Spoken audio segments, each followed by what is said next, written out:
secara hukum Reda ini kan dia 2 kali mendirikan travel agent ini, travel haji ini kan tidak atas nama dia di perizinan Hongkong. Iya, berarti memang sudah secara hukum dia sudah bisa memprediksi apa yang terjadi. Jadi mereka memang secara langsung dan tidak langsung memang sengaja untuk menipu. Karena kalau kata saya mah dia sudah kayak mempelajari nih. Nah kalau misalnya nanti endingnya seperti ini, saya begini, jadi cari selamatnya begini gitu. Nah ini lebih nggak masuk akal lagi kan. Dia yang Paradise Travel ini kan pakai namanya Mr. Wong Kun Hong itu, orang Thailand itu. Terus tanggal 3 dia kan melobi ke Mian Travel. Tanggal 3 melobi ke Mian Travel untuk ngangkut jamaahnya yang 55 orang ini. Ternyata Mian Travel kan nggak mau kerjasama. Terus akhirnya Mr. Wong ini di warning lah, SMS warningnya itu dikasih ke saya sama pihak Mr. Akbar yang Mian Travel itu. Masa tanggal 3 di warning, tanggal 5 langsung ganti nama orang yang megang ini sahamnya. Jadi yang tadinya punyanya Mr. Wong jadi punyanya Al Jazali siapa gitu, namanya muslim banget gitu. Terus sebulan kemudian menyatakan diri bangkrut. Emangnya di Hongkong semudah itu menyatakan diri bangkrut? Ya, sementing menyerahkan data-datanya bangkrut boleh dong. Siapapun kan boleh bangkrut. Boleh. Tapi sebenarnya kalau kata saya mah ini sudah dirinci, masa iya pergantian pimpinan perusahaan sebulan terus bangkrut? Ya semua kan sudah diprediksi, Mbak. Nantang untuk menempuh jalur hukum karena dia tahu kita bakal kalah secara hukum. Karena sudah diprediksi, jadi kalian itu sudah diprediksi akan seperti ini dan seperti itu. Kan nyatanya sudah televisi lokal aja sudah nyarut parut pun nggak ada yang nyentuh kalian, nggak ada yang membantu seperti yang saya katakan nih. Kan saya kalau saya pribadi itu lebih ke Indonesia ya, karena minta bantuan Indonesia supaya bisa melobi Hong Kong. Itu kalau saya, karena ini sudah kejahatan internasional gitu loh. Kalau saya pribadi malah berpikirnya bahwa ini kejahatan internasional yang sudah terinstruktur, sudah terorganisir, dan mangsanya adalah faktor kesengajaan. Betul. Jadi karena saya sendiri buta hukum ya Mbak ya. Saya sendiri buta hukum. Kenapa saya memilih jalur viral? Karena kalau pakai uang kan kita nggak kuat toh. Kita kan nggak bisa toh. Kalau pengacara satu aja kan kita nggak mampu, benar nggak sih? Betul. Dan di kalian semua setiap orang didampingi seorang pengacara, itu kan tidak mungkin bagi kita. Mau berapa uang yang kita keluarkan, sementara sekarang adalah minta bantuan orang-orang luar sana yang dimana kita tidak perlu mengeluarkan uang. Jadi buat sampean semua nih, siapapun yang nyinyir kita hari ini, abaikan aja. Saya masih ingat banget kasusnya Faruk itu, ada yang menghina saya sampai inbox saya nggak jelas. Saya tetap diam karena saya yakin usaha tidak akan sia-sia kalau kita masih percaya dengan keajaiban Tuhan. Jadi abaikan yang nyinyir wes. Pokoknya kita anggotanya nambah atau berkurang Mbak yang di grup itu Mbak? Kenapa? Anggotanya yang di grup itu bertambah atau berkurang? Berkurang 1, karena sebenarnya yang satu ini orangnya tuh ya biasa kan, tingkat kecerdasan, wawasan, pengalaman seseorang berbeda-beda. Nah yang satu ini emang agak jengkelin. Kemarin disuruh nulis kronologi itu katanya nggak bisa nulis, majikannya sakit, di rumah repot, kirim suara ke saya suruh ngetikin. Terus? Gitu, terus saya bilang nulis tuh nggak harus bagus, saya cuma ngasih contoh itu supaya teman-teman dapat gambaran nulisnya koyo ngono kuwi lho. Tapi semampunya sesuai dengan kebahasanya kita, kan setiap orang ceritanya masing-masing berbeda. Itu yang dikatakan Pak Martin kan seperti itu, betul. Terus alasannya dia itu takut nanti diseret sama polisi. Karena aku maksudnya? Oh yang lihat kok.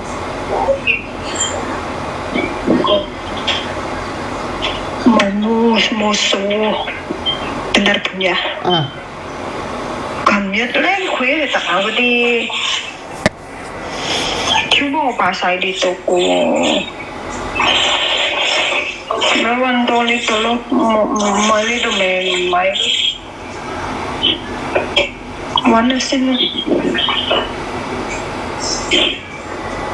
anak-anak mau pergi liburan ke Thailand. Oh, oke. Ya udah, intinya kita tetap harus kuat ya, kita harus bersatu.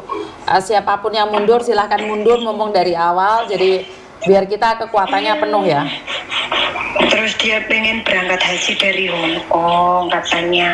Terus dia punya keyakinan duitnya di Hong Kong ini bakal keluar 100%. Aduh, saya males jelasinnya lah.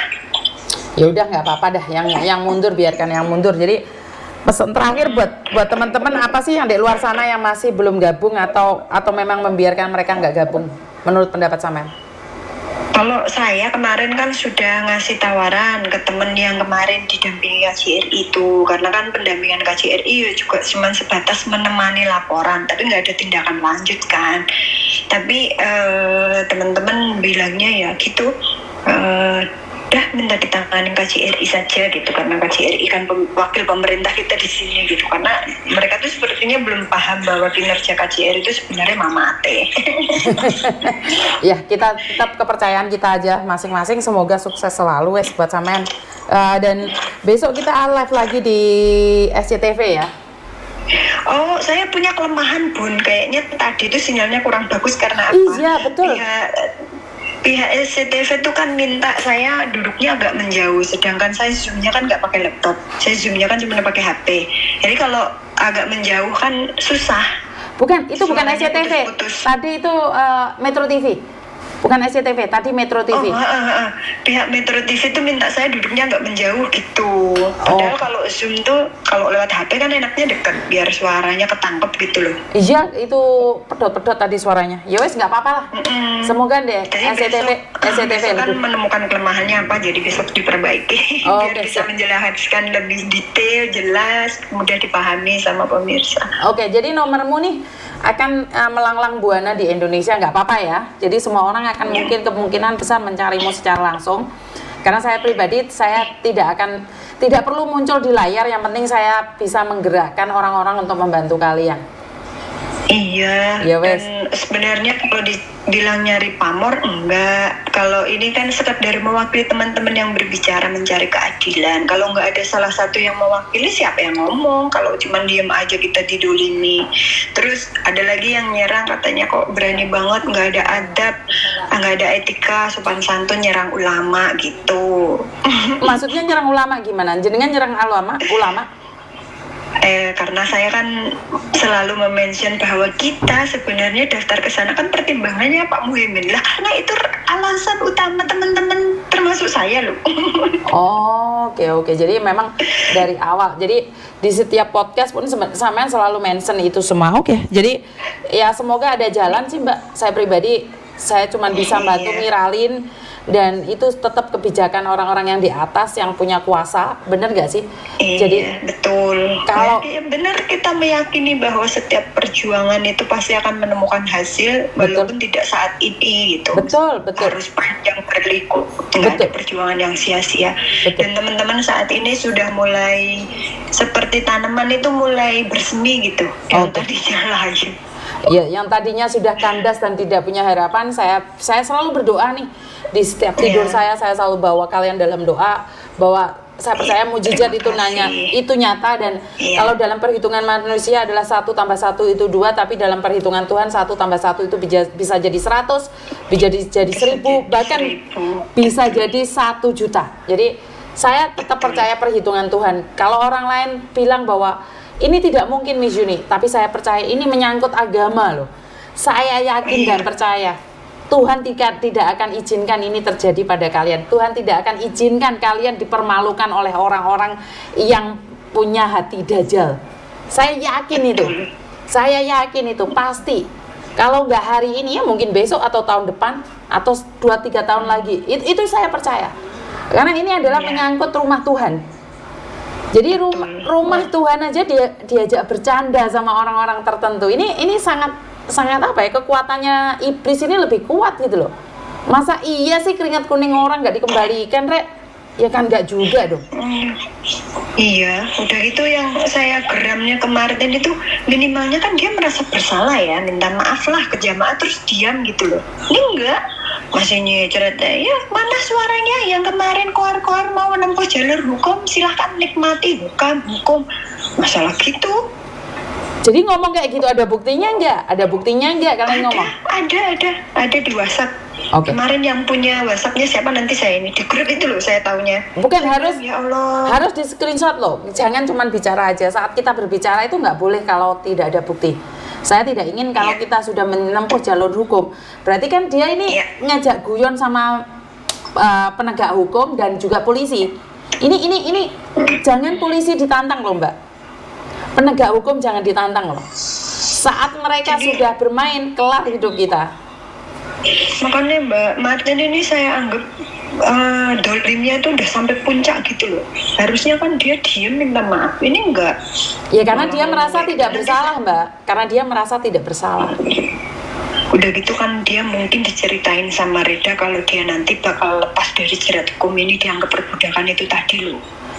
Iya, kita lihat aja Mbak. Tidak ada kejahatan yang sempurna. Saya tetap percaya dengan itu deh. Tetap ada Iya. celah. Tetap ada celah. Nanti saya minta ke temen yang buktinya si Martin nantangin kita, ngatain kita kupluk-kupluk itu. Itu suatu pencemaran juga, penghinaan juga. Jadi saya cuma minta bahwa sampean harus lebih berhati-hati lagi dalam segala hal. Perkara orang yang Iya. nyinyir sama kita lepaskan aja dan kita hempaskan. Dan saya percaya tidak ada usaha yang sia-sia. Setiap doa kita itu pasti didengar Tuhan. Dan ingat, satu doa mungkin tidak didengar Tuhan nih. Kalau kita meminta doa restu dari seluruh Indonesia, pasti pecah kok. Iya. Ya.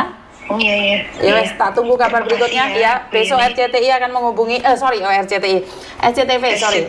SCTV. Boleh. Terima kasih ya Mbak Oke. Yana. Terima kasih, thank you. Iya, sama-sama. Oke. Saya juga terima kasih. Oke, bye-bye. Oke, jadi di luar sana ternyata bener ya, masih ada yang nyinyir sama saya. Jadi saya ucapkan terima kasih sekali atas nyinyiran kalian. Ternyata saya yang dapat uang, sudah dibilangin kalau dapat uang gampang, kenapa kamu nggak buat? Karena dapat uangnya nggak semudah seperti cocotmu. Ibadah haji tiga rame-rame enak sing bantu. Kowe ra iso bantu apa-apa mbok lambemu ki sing anteng to lah. Ya. Iki masalah agama kamu gajak guyonan. Dan kamu sekarang pasti ngomong bahwa delik perkaranya tidak mudah. Ya wis ora apa-apa. Saya selalu bilang bahwa oke, kalau hari ini mereka tidak bisa diproses oleh hukum, setidaknya jangan mudah percaya orang-orang yang memakai label agama apapun itu juga. Dan saya berpesan nih buat sekalian semua yang punya rencana baik dan berakhir tidak baik, percayalah Tuhan belum izinkan kamu untuk datang ke sana, dan rencana-rencana Tuhan itu lebih indah, bahkan lebih tepat waktunya. Saat kita meminta belum diberi itu karena memang bukan porsi kita. Jadi kita masih belum nih, sama kayak saya masih kecil dulu itu ngomong sama ayah saya, kalau nggak salah saya masih SD, saya ngomong sama ayah saya, boleh nggak saya belajar motor? Nggak boleh Mbak, saya tuh dimarahin. Bahkan saya dendam sama ayah saya, kenapa tidak diajarin naik sepeda motor. Ibu saya malah marah-marah ngepui saya dengan debok. Tapi saya masih nggak nyadar. Tapi setelah dewasa ayah saya bilang, kenapa sih kamu tidak diizinkan naik sepeda motor waktu SD? Kecelakaan ya apa? Seandainya kamu sudah bisa nyetir, terus kamu numpak sepeda motor banter, nabrak, modar wendok. Saya pikir-pikir hari ini sama. Jadi kemungkinan besar nih Tuhan belum izinkan sampean kabeh ke rumah Tuhan. Mungkin Tuhan punya rencana yang lebih indah. Jika Tuhan izinkan hari ini, mungkin ada sesuatu yang tidak baik buat jenengan semuanya. Jadi percayalah, sesuatu yang indah itu akan tepat pada waktunya dan indah pada waktunya bagi orang yang percaya, dan mujizat itu selalu nyata.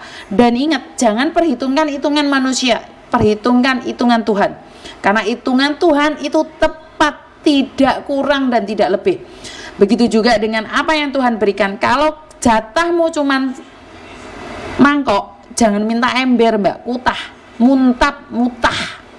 Jadi nggak apa-apa, kita pahami dulu rencana Tuhan, kita serahkan semuanya pada Tuhan.